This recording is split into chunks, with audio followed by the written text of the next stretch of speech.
5/9/1931 జన్మించారు మాణిక్యరావు గారు. మరియు ఆయన చిన్న వయసు లోపటి 15 సంవత్సరాల లోపటి తెలంగాణ ఉద్యమంలో పాల్గొని నిజాం పరిపాలనకు వ్యతిరేకంగా పోరాటం చేసినందుకు మాణిక్యరావు గారిని ఈ ఆంధ్రప్రదేశ్ నుండి బర్తరఫ్ చేసింది. మరి ఆయన ఒక గట్టి నిశ్చయంతో మహారాష్ట్రకి వెళ్ళి ఆయన చదువుకొని మళ్ళీ మన ఆంధ్రప్రదేశ్కి వచ్చాడు. మరి 1969 లోపట తాండూర్ సమితి అధ్యక్షులుగా ఎన్నికయ్యాడు.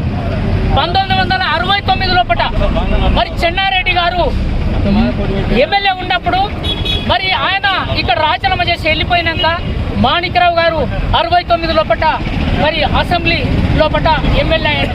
1972 లోపట తాండూరు సాధారణ అసెంబ్లీ ఎన్నికల లోపట మాణిక్యరావు గారు మరి ఏకగ్రీవంగా ఎన్నికైందంటే ఆయన చూడు ఎంత ఒక అసెంబ్లీ లోపల ఎన్నికంటే అది ఎంత గర్వకారణమని నేను మనవి చేసుకుంటున్నాను.